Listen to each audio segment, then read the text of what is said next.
Welcome to Radha's inventory. ఈ రోజు నేను చేయబోయే రెసిపీ నాన్ వెజ్ తో పోటీ పడే పనసకాయ బిర్యానీ ఎలా చేయాలో చూపించబోతున్నాను।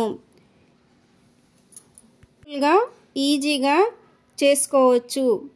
ఈ బిర్యానీ కరెక్ట్ గా చేయడం వస్తే చికెన్ మటన్ టేస్ట్ కన్నా బాగా వస్తుంది। తప్పకుండా పనసకాయ దొరికినప్పుడు ఒకసారి ఇలా ట్రై చేసి చూడండి। ఈ వీడియో స్కిప్ చేయకుండా చూడండి। మన ఛానల్ ఫస్ట్ టైం చూసినట్లయితే సబ్స్క్రైబ్ చేసుకోండి।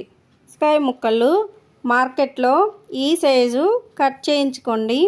ఇవి ఒక గంట ముందు మజ్జిగలో నానబెట్టి క్లీన్ చేసుకొని ఇలా ముందుగా ఫ్రై చేసుకోవడం కోసం కళాయిలో ఆయిల్ వేసి ముక్కలు కొంచెం లైట్ బ్రౌన్ కలర్ వచ్చే వరకు వేయించుకొని కుక్కర్లో కొంచెం ఆయిల్ వేసి మసాలా దినుసులన్నీ వేసుకొని 2 మీడియం సైజ్ ఉల్లిపాయలు సన్నగా తరిగి ఇవి కొంచెం ఫ్రై అయిన తర్వాత అల్లం వెల్లుల్లి వేసుకొని పచ్చిమిరపకాయలు ఒక 5 చీలికలను వేసుకొని టమాటా వేసి మరి డీప్ ఫ్రై చేయొద్దు, మీడియంగా ఫ్రై అయితే సరిపోతుంది।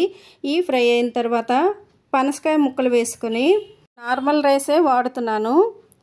ఇవి నానబెట్టిన అవసరం లేదు, కుక్కర్లో పెడుతున్నాను కదా, అందుకే ఇలా వేసుకుంటే సరిపోతుంది। వాటర్ లేకుండా రైస్ని ఫ్రై చేసి 1 గ్లాస్ రైస్కు 2 గ్లాసులు వాటర్ వేసి 2 స్పూన్ల నెయ్యి వేసుకొని రుచికి సరిపడా సాల్ట్ వేసి బాగా మిక్స్ చేసుకొని కుక్కర్ మూత పెట్టి స్టవ్ను హై ఫ్లేమ్లో పెట్టి 3 విజిల్స్ వచ్చే వరకు ఉంచుకొని కుక్కర్ చల్లబడిన తర్వాత ఇలా తీసి కొత్తిమీర వేసుకొని మిక్స్ చేసుకుంటే ఎంతో రుచికరమైన పనసకాయ బిర్యానీ రెడీ అండి। రెసిపీ నచ్చినట్లయితే మీరు కూడా ట్రై చేసి ఎలా వచ్చిందో కామెంట్స్లో తెలియచేయండి। Please like, share, subscribe.